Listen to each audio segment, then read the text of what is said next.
ಇನ್ನೇನು ಶ್ರಾವಣ ಬಂತು ಆದರೆ ನಾನ್ ವೆಜ್ ತಿನ್ನೋಕ್ಕಾಗಲ್ಲ ಅನ್ನೋರು ಈ ರೀತಿಯಾದಂಥ ವೆಜಿಟೇಬಲ್ ಕುಷ್ಕನ ಟ್ರೈ ಮಾಡಿ. ಬಿರಿಯಾನಿ ಅಷ್ಟೇ ರುಚಿಯಾಗಿರುತ್ತೆ. ನಮಸ್ಕಾರ ಎಲ್ರಿಗೂ, ಮಂಡ್ಯಕಾಯಿ ರುಚಿಗೆ ಸ್ವಾಗತ. ನೀವೇನಾದರೂ ನಮ್ಮ ಚಾನಲ್ಗೆ ಹೊಸಬ್ರಾಗಿದ್ದರೆ ದಯವಿಟ್ಟು ಚಾನಲ್ನ ಸಬ್ಸ್ಕ್ರೈಬ್ ಮಾಡ್ಕೊಳ್ಳಿ. ಇನ್ನಷ್ಟು ಇಂಟ್ರೆಸ್ಟಿಂಗ್ ವೀಡಿಯೋಸ್ಗೆ ಬೆಲ್ ಐಕಾನ್ನ ಕ್ಲಿಕ್ ಮಾಡಿ. ತಡ ಮಾಡ್ದೇ ಬನ್ನಿ ಇವತ್ತಿನ ಟೇಸ್ಟಿ ರೆಸಿಪಿ ವೆಜಿಟೇಬಲ್ ಕುಷ್ಕ ಮಾಡೋದು ಹೇಗೆ ಅಂತ ನೋಡೋಣ.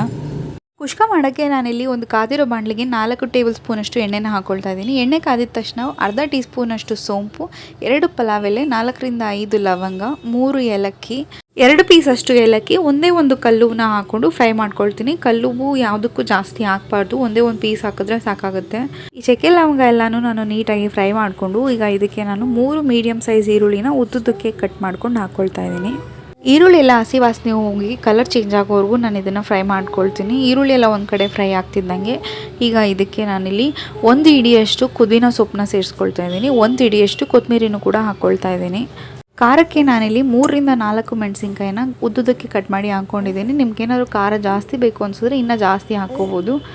ಕೊತ್ತಂಬರಿ ಪುದೀನ ಎಲ್ಲ ನೀಟಾಗಿ ಫ್ರೈ ಮಾಡ್ಕೊಳ್ತೀನಿ. ನೀರೆಲ್ಲ ಸುಂಡೋಗಿ ಸ್ವಲ್ಪ ಲೈಟಾಗಿ ಕಲರ್ ಚೇಂಜ್ ಆಗಬೇಕು, ಅಲ್ಲಿವರೆಗೂ ನಾನು ಇದನ್ನು ಫ್ರೈ ಮಾಡ್ಕೊಳ್ತೀನಿ. ಇದಕ್ಕೆ ಈಗ ನಾನು 3 ರಿಂದ 4 ಮೀಡಿಯಮ್ ಸೈಜ್ ಟೊಮೆಟೊನ ಉದ್ದುದಕ್ಕೆ ಕಟ್ ಮಾಡಿ ಸೇರಿಸ್ಕೊಳ್ತಾ ಇದ್ದೀನಿ. ಟೊಮೆಟೊನ ನಾನಿಲ್ಲಿ ಹಣ್ಣಾಗಿ ಕೆಂಪಗಿರೋ ಟೊಮೆಟೊನ ಬಳಸ್ತಾ ಇದ್ದೀನಿ. ಇದು ಹಾಕೋದ್ರಿಂದ ಒಳ್ಳುಳ್ಳಿಯಾಗಿ ಚೆನ್ನಾಗಿರುತ್ತೆ, ಅದಕ್ಕೋಸ್ಕರ ನಾನಿಲ್ಲಿ ಹಣ್ಣಾಗಿರೋ ಟೊಮೆಟೊನ ಹಾಕ್ಕೊಳ್ತಾ ಇದ್ದೀನಿ. ಟೊಮೆಟೊನ ಸ್ವಲ್ಪ ನೀಟಾಗಿ ಫ್ರೈ ಮಾಡಿಕೊಂಡು ಇದನ್ನು ಬೇಯಿಸೋಕ್ಕೆ ನಾನಿಲ್ಲಿ ಸ್ವಲ್ಪ ರುಚಿಗೆ ಎಷ್ಟು ಬೇಕೋ ಅಷ್ಟು ಉಪ್ಪನ್ನ ನಾನಿಲ್ಲಿ ಹಾಕ್ಕೊಳ್ತಾ ಇದ್ದೀನಿ. ಟೊಮೆಟೊಗೆ ಎಷ್ಟು ಬೇಕೋ ಅಷ್ಟು ಉಪ್ಪು ಮಾತ್ರ ನಾನಿಲ್ಲಿ ಹಾಕ್ಕೊಳ್ತಾ ಇದ್ದೀನಿ. ಟೊಮೆಟೊ ಎಲ್ಲ ಫ್ರೈ ಮಾಡಿಕೊಂಡು ಈಗ ಇದಕ್ಕೆ ನಾನು 1.5 ಸ್ಪೂನಷ್ಟು ಶುಂಠಿ ಬೆಳ್ಳುಳ್ಳಿ ಪೇಸ್ಟ್ನ ಸೇರಿಸ್ಕೊಳ್ತೀನಿ. ಇದೆಲ್ಲ ಹಸಿ ವಾಸನೆ ಹೋಗಿ ಟೊಮೆಟೊ ಎಲ್ಲ ಫ್ರೈ ಚೆನ್ನಾಗಿ ಬೇಯಬೇಕು, ಅಲ್ಲಿ ಗಂಟ ನಾನು ಇದನ್ನು ಬೇಯಿಸ್ಕೊಳ್ತೀನಿ. ಈ ರೀತಿ ಕುಷ್ಕ ಮಾಡೋಕ್ಕೆ ನಾವು ಯಾವುದೇ ರೀತಿಯಾದಂಥ ಮಸಾಲೆನೂ ರುಬ್ಬೋ ಅಗತ್ಯ ಇಲ್ಲ, ಜಾಸ್ತಿ ಮಸಾಲೆನೂ ಕೂಡ ಬೇಕಾಗಿಲ್ಲ. ಈ ಕುಷ್ಕ ಮಾಡೋಕ್ಕೆ ನಾನು ಇಲ್ಲಿ ಯಾವುದೇ ರೀತಿಯಾದಂಥ ಎಕ್ಸ್ಟ್ರಾ ಮಸಾಲೆನ ಬಳಸ್ತಾ ಇಲ್ಲ. ಇಲ್ಲಿ ನಾನು ಕಲರ್ಗೆ ಮತ್ತು ಟೇಸ್ಟ್ಗೋಸ್ಕರ 2 ಸ್ಪೂನಷ್ಟು ಕಾಶ್ಮೀರಿ ಚಿಲ್ಲಿ ಪೌಡರ್ನ ಹಾಕ್ಕೊಳ್ತಾ ಇದ್ದೀನಿ. ಇದನ್ನೆಲ್ಲ ನೀಟಾಗಿ ಫ್ರೈ ಮಾಡಿಕೊಂಡು ನಿಧಾನಕ್ಕೆ ಮೀಡಿಯಂ ಫ್ಲೇಮಲ್ಲಿ ನಾನು ಇದನ್ನು ಬೇಯಕ್ಕೆ ಬಿಡ್ತೀನಿ. 2 ರಿಂದ 3 ನಿಮಿಷ ಇದೆಲ್ಲ ಫ್ರೈ ಆದಮೇಲೆ ಇವಾಗ ಇದಕ್ಕೆ ನಾನು ಸ್ವಲ್ಪ ಕಸೂರಿ ಮೇಥಿನ ಸೇರಿಸ್ಕೊಳ್ತೀನಿ. ಕಸೂರಿ ಮೇಥಿನ ನಾನಿಲ್ಲಿ 1 ಸ್ಪೂನಷ್ಟು ಹಾಕ್ಕೊಳ್ತಾ ಇದ್ದೀನಿ. ಇದಿಷ್ಟು ಮಸಾಲೆನ ಎಣ್ಣೆ ಬಿಡೋವರೆಗೂ ನಾನಿಲ್ಲಿ ಮೀಡಿಯಂ ಫ್ಲೇಮಲ್ಲಿ ಫ್ರೈ ಮಾಡ್ಕೊಳ್ತೀನಿ. ಎಣ್ಣೆ ಬಿಟ್ಟಾಗಲೇ ಆ ಮಸಾಲೆ ಚೆನ್ನಾಗಿ ಬೆಂದಿದೆ ಅಂತ ಹೇಳಿ ನಾನಿಲ್ಲಿ ನಿಮಗೆ ತೋರಿಸ್ತೀನಿ ವಿಡಿಯೋದಲ್ಲಿ. ನೋಡಿ, ಅಲ್ಲಿ ಎಣ್ಣೆ ಸುತ್ತ ಈ ರೀತಿ ಎಣ್ಣೆ ಬಿಡೋಕ್ಕೆ ಸ್ಟಾರ್ಟ್ ಆಗುತ್ತೆ. ಈ ರೀತಿ ಎಣ್ಣೆ ಬಿಟ್ಟ ಮೇಲೆ ಇದನ್ನು ಒಂದು ಸತಿ ಮಿಕ್ಸ್ ಮಾಡಿಕೊಂಡು ಇವಾಗ ಇದಕ್ಕೆ ನಾನು 1 ಕಪ್ಪಷ್ಟು ಗಟ್ಟಿ ಮೊಸರನ್ನ ಸೇರಿಸ್ಕೊಳ್ತಾ ಇದ್ದೀನಿ. ಕುಷ್ಕ ಮಾಡಬೇಕಾದ್ರೆ ಮೊಸರು ಹಾಕೋದ್ರಿಂದ ಫ್ಲೇವರ್ಸ್ ಚೆನ್ನಾಗಿರುತ್ತೆ, ಟೇಸ್ಟು ಕೂಡ ಚೆನ್ನಾಗಿರುತ್ತೆ. ಮೊಸರು ಹಾಕ್ಕೊಂಡಾದ್ಮೇಲೆ ಇದನ್ನೆಲ್ಲ ನೀಟಾಗಿ ಮಿಕ್ಸ್ ಮಾಡಿಕೊಂಡು 2 ರಿಂದ 3 ನಿಮಿಷ ನಾನಿಲ್ಲಿ ಮತ್ತೆ ಫ್ರೈ ಮಾಡ್ಕೊಳ್ತೀನಿ. ಮಸಾಲೆ ಬೇಯಬೇಕಾದ್ರೆ ಆಗಾಗ ಕೈ ಆಡಿಸ್ತಾ ಇರಬೇಕು. 2 ರಿಂದ 3 ನಿಮಿಷ ಪೂರ್ತಿ ಎಣ್ಣೆ ಬಿಡೋವರೆಗೂ ನಾನಿಲ್ಲಿ ಫ್ರೈ ಮಾಡ್ಕೋಬೇಕು. ಸೀದೋಗಬಾರ್ದು ಅಂತೇಳಿ ಆಗಾಗ ನಾನು ಇದಕ್ಕೆ ಕೈ ಆಡಿಸ್ತಾ ಇರ್ತೀನಿ.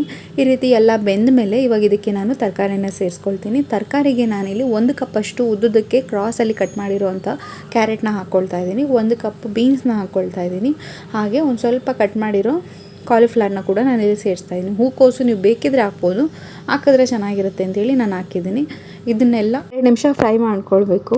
ಈ ಕುಷ್ಕನ ತರಕಾರಿ ಹಾಕ್ತಾನೆ ಕೂಡ ಮಾಡ್ಬೋದು. ನಾನಿಲ್ಲಿ ವೆಜಿಟೇಬಲ್ ಕುಷ್ಕ ಅಂತ ಹೇಳಿರೋ ಕಾರಣ ತರಕಾರಿ ಹಾಕಿ ಮಾಡ್ತಾ ಇದ್ದೀನಿ. ನೀವು ಬೇಕಿದ್ರೆ ಇನ್ನೂ ಸ್ವಲ್ಪ ತರಕಾರಿ ಬೇರೆ ರೀತಿಯಾದಂಥ ಬಟಾಣಿ, ಆಲೂಗಡ್ಡೆ ಇವನ್ನೆಲ್ಲ ಸೇರಿಸ್ಕೋಬೋದು. ಪ್ಲೇನ್ ಕುಷ್ಕ ಕೂಡ ಮಾಡ್ಬೋದು ತರಕಾರಿ ಹಾಕ್ಕೊಳ್ದೇ. 2 ನಿಮಿಷ ತರಕಾರಿ ಫ್ರೈ ಆದಮೇಲೆ ಇಲ್ಲಿ ನಾನು 4 ಕಪ್ ನೀರನ್ನ ಹಾಕ್ಕೊಳ್ತಾ ಇದ್ದೀನಿ. ನಾನಿಲ್ಲಿ 2 ಕಪ್ ಅಕ್ಕಿನ ತೊಗೊಂಡಿದ್ದೆ, ಅದಕ್ಕೋಸ್ಕರ ಇಲ್ಲಿ 4 ಕಪ್ಪಷ್ಟು ನೀರನ್ನ ಹಾಕ್ಕೊಳ್ತಾ ಇದ್ದೀನಿ. ನಾನಿಲ್ಲಿ ಪಾತ್ರೆಲೇ ಕುಷ್ಕ ಮಾಡ್ತಿರೋ ಕಾರಣ ನಾನು ಸಣ್ಣಾಗಿ ಹಾಕಿದ್ದೀನಿ ನೀರನ್ನ. ನೀವೇನಾದರೂ ಕುಕ್ಕರಲ್ಲಿ ಮಾಡ್ತಿದ್ರೆ ಅರ್ಧ ಗ್ಲಾಸ್ ಕಮ್ಮಿ ಹಾಕಿದ್ರೇ ಒಳ್ಳೆಯದು, ಉದ್ರುದ್ರಾಗೆ ಬರುತ್ತೆ. ನೀರು ಹಾಕಾದ್ಮೇಲೆ ಮಸಾಲೆ ಜೊತೆ ನೀರೆಲ್ಲ ಮಿಕ್ಸ್ ಮಾಡಿಕೊಂಡು ಒಂದು ಸತಿ ಕುದಿಯೋಕ್ಕೆ ಬಿಡಬೇಕು. 1 ನಿಮಿಷ ಈ ರೀತಿ ಕುತ ಅಂತ ಕುದೀತಿದ್ದಾಗೆ ಇವಾಗ ಇದಕ್ಕೆ ರುಚಿಗೆ ಎಷ್ಟು ಬೇಕೋ ಅಷ್ಟು ಉಪ್ಪನ್ನು ನಾನಿಲ್ಲಿ ಸೇರಿಸ್ಕೊಳ್ತಾ ಇದ್ದೀನಿ. ಉಪ್ಪನ್ನು ನಾನು ಆಗಲೇ ಟೊಮೆಟೊ ಬೇಯಬೇಕಾದ್ರೂ ಕೂಡ ಸ್ವಲ್ಪ ಹಾಕ್ಕೊಂಡಿದ್ದೆ, ಅದಕ್ಕೋಸ್ಕರ ಈಗ ರುಚಿಗೆ ಎಷ್ಟು ಬೇಕೋ ಅಷ್ಟು ಉಪ್ಪನ್ನು ಸೇರಿಸ್ಕೊಂಡು ಇನ್ನೊಂದು ಸತಿ ಕುದಿಬೇಕಷ್ಟೇ. ಈ ರೀತಿ ಕುದೀತಾ ಇದ್ದಾಗೆ ನಾನಿಲ್ಲಿ 2 ಕಪ್ ಅಕ್ಕಿನ ನಾನು ಮುಂಚೆನೇ ತೊಳೆದಿಟ್ಕೊಂಡಿದ್ದೆ. ಈಗ ತೊಳೆದಿರೋ ಅಕ್ಕಿನ ಕುದೀತಾ ಇರೋ ನೀರಿಗೆ ನಾನಿಲ್ಲಿ ಹಾಕ್ಕೊಳ್ತಾ ಇದ್ದೀನಿ. ಈ ಕುಷ್ಕ ಮಾಡೋದು ಎಷ್ಟು ಸಿಂಪಲ್ ಆಗಿದೆ ಅಂದರೆ ಇದಕ್ಕೆ ಯಾವುದೇ ರೀತಿಯಾದಂಥ ಎಕ್ಸ್ಟ್ರಾ ಮಸಾಲೆ ಕೂಡ ಅಗತ್ಯ ಇರಲ್ಲ. ತುಂಬ ಬೇಗನೂ ಆಗುತ್ತೆ, ಜಾಸ್ತಿ ಐಟಮ್ ಕೂಡ ಬೇಕಾಗಲ್ಲ ಇದಕ್ಕೆ. ಅಕ್ಕಿ ಎಲ್ಲ ಹಾಕ್ಕೊಂಡಾದ್ಮೇಲೆ ನೀರು ಜೊತೆ ಅಕ್ಕಿನ ಚೆನ್ನಾಗಿ ಮಿಕ್ಸ್ ಮಾಡಿಕೊಂಡು ನಿಧಾನಕ್ಕೆ ತಿರುಗ್ತೀನಿ, ಇಲ್ಲಾಂದರೆ ಅಕ್ಕಿ ಒಡೆದೋಗುತ್ತೆ. ಅದಕ್ಕೆ ಆದಷ್ಟು ನಿಧಾನಕ್ಕೆ ತಿರುಗಬೇಕು. ಈ ರೀತಿ ಇದನ್ನೆಲ್ಲ ಮಿಕ್ಸ್ ಮಾಡ್ಕೊಂಡಾದ್ಮೇಲೆ ನಾನಿಲ್ಲಿ ಇದಕ್ಕೆ ಅರ್ಧ ನಿಂಬೆ ರಸನ ಹಾಕ್ಕೊಳ್ತಾ ಇದ್ದೀನಿ. 1 ನಿಂಬೆಹಣ್ಣಲ್ಲಿ ಅರ್ಧದಷ್ಟು ನಿಂಬೆಹಣ್ಣ ನಾನಿಲ್ಲಿ ಸೇರಿಸ್ಕೊಳ್ತಾ ಇದ್ದೀನಿ. ನಿಂಬೆಹಣ್ಣು ಹಾಕಾದ್ಮೇಲೆ ಅದನ್ನು ನೀಟಾಗಿ ಮಿಕ್ಸ್ ಮಾಡ್ಕೊಳ್ತೀನಿ. ನಿಂಬೆ ರಸ ಎಲ್ಲ ಹಾಕಿ ನೀಟಾಗಿ ಮಿಕ್ಸ್ ಮಾಡಿಕೊಂಡು ಇವಾಗ ಇದನ್ನು ನಾನು 5 ನಿಮಿಷ ಮೀಡಿಯಂ ಫ್ಲೇಮಲ್ಲಿ ಮುಚ್ಚಿಟ್ಟು ಬೇಯಿಸ್ಕೊಳ್ತೀನಿ. ಹೈ ಫ್ಲೇಮಲ್ಲಿ ಮಾಡೋದ್ರಿಂದ ಅನ್ನ ಸೀದೋಗುತ್ತೆ, ಅದಕ್ಕೆ ಆದಷ್ಟು ಸ್ಲೋವಲ್ಲಿ ಮೀಡಿಯಮ್ ಆಗಿ ಇಟ್ಟು ಬೇಯಿಸ್ಕೋಬೇಕು. 5 ನಿಮಿಷ ಆದಮೇಲೆ ನೀರೆಲ್ಲ ಸುಂಡೋಗಿರುತ್ತೆ. ಆಗಾಗ ಈ ರೀತಿ ಕೈ ಆಡಿಸ್ತಾ ಇರಬೇಕು. ಇಲ್ಲಿ ಕಾಣಿಸ್ತಿದೆಯಲ್ಲ, ನೀರೆಲ್ಲ ಫುಲ್ಲು ಸುಂಡೋಗಿದೆ. ಈಗ ಒಂದು ಸತಿ ಇದನ್ನು ಮಿಕ್ಸ್ ಮಾಡಿಬಿಟ್ಟು ಇದಕ್ಕೆ ದಮ್ ಹಾಕೋಕ್ಕೆ ರೆಡಿ ಮಾಡಬೇಕು. ಅನ್ನ ಮಿಕ್ಸ್ ಮಾಡಬೇಕಾದ್ರೆ ಆದಷ್ಟು ನಿಧಾನಕ್ಕೆ ಮಿಕ್ಸ್ ಮಾಡಬೇಕು, ಇಲ್ಲಾಂದರೆ ಅನ್ನ ಒಡೆದೋಗೋ ಚಾನ್ಸಸ್ ಇರುತ್ತೆ. ಅದಕ್ಕೋಸ್ಕರ ನಿಧಾನಕ್ಕೆ ಸ್ಮೂತಾಗಿ ಮಿಕ್ಸ್ ಮಾಡಬೇಕು. ಈ ರೀತಿ ಮಿಕ್ಸ್ ಮಾಡಿಬಿಟ್ಟು ಮತ್ತೆ ಮುಚ್ಚಿಟ್ಟು ಫುಲ್ಲು ಸ್ಲೋ ಅಲ್ಲಿ ಈಗ 5 ನಿಮಿಷ ಬೇಯಿಸಿಟ್ಟು ಮತ್ತೆ ಆಫ್ ಮಾಡಿ ಇನ್ನೊಂದು 5 ನಿಮಿಷ ಇಟ್ಟರೆ ಸಾಕು. ಸಿಂಪಲ್ಲಾಗಿ ಹಾಗೂ ಟೇಸ್ಟಿಯಾಗಿರೋವಂಥ ವೆಜಿಟೇಬಲ್ ಕುಷ್ಕ ರೆಡಿ ಆಗುತ್ತೆ. ಈ ಕುಷ್ಕಾನ ಬಿಸಿ ಬಿಸಿಯಾಗಿ ತಿಂತಿದ್ರೇ ಒಂಥರ ಚೆಂದ. ಇದ್ರ ಜೊತೆ ನಾನ್ ವೆಜ್ ಆಗಲಿ ಏನಾದ್ರು ತಿನ್ನಬೇಕು ಅಂತ ಅನ್ನಿಸ್ದಾಗ ಚಿಕನ್ ಗ್ರೇವಿ ಅಥವಾ ಚಿಕನ್ ಚಾಪೀಸು, ಚಿಕನ್ ಸುಕ್ಕ ಇದೆಲ್ಲ ಒಳ್ಳೆ ಕಾಂಬಿನೇಷನು. ಏನು ಬೇಡ ಅಂತಂದರೆ ಬರೀ ರಾಯ್ತ ಮಾಡಿಕೊಂಡು ಕೂಡ ಮೊಸರು ಬಜ್ಜಿ ಜೊತೆ ಕೂಡ ಸಖತ್ತಾಗಿರುತ್ತೆ ಈ ಕುಷ್ಕ. ತುಂಬ ಕ್ವಿಕ್ಕಾಗಿ ಏನಾದರೂ ಒಂದು ಮಾಡಬೇಕು, ಟೇಸ್ಟಿಯಾಗಿರೋಂಥ ರೆಸಿಪಿ ಮಾಡಬೇಕು, ತರಕಾರಿ ಇಲ್ಲ ಅಂತಂದಾಗ ಈ ರೀತಿ ಕುಷ್ಕನ ಟ್ರೈ ಮಾಡಿ. ಟೇಸ್ಟು ಕೂಡ ಸಖತ್ತಾಗಿರುತ್ತೆ, ಮಾಡೋದು ಕೂಡ ತುಂಬ ಸಿಂಪಲ್ಲಾಗೇ ಇರುತ್ತೆ. ನೀವು ಮನೇಲಿ ಟ್ರೈ ಮಾಡಿ ಹೇಗಿತ್ತು ಅಂತೇಳಿ ಕಮೆಂಟ್ ಮುಖಾಂತರ ತಿಳಿಸಿ. ನಿಮಗೆ ಈ ರೆಸಿಪಿ ಇಷ್ಟ ಆದಲ್ಲಿ ದಯವಿಟ್ಟು ನಿಮ್ಮ ಫ್ರೆಂಡ್ಸ್ ಆ್ಯಂಡ್ ಫ್ಯಾಮಿಲಿ ಜೊತೆ ಈ ರೆಸಿಪಿನ ಶೇರ್ ಮಾಡಿ. ಇನ್ನಷ್ಟು ಇಂಟ್ರೆಸ್ಟಿಂಗ್ ವೀಡಿಯೋಸ್ಗೆ ಮಂಡ್ಯ ಕೈ ರುಚಿನ ಸಬ್ಸ್ಕ್ರೈಬ್ ಮಾಡ್ಕೊಳ್ಳಿ. ವಿಡಿಯೋ ನೋಡ್ತಿರೋ ಪ್ರತಿಯೊಬ್ಬರಿಗೂ ಧನ್ಯವಾದಗಳು.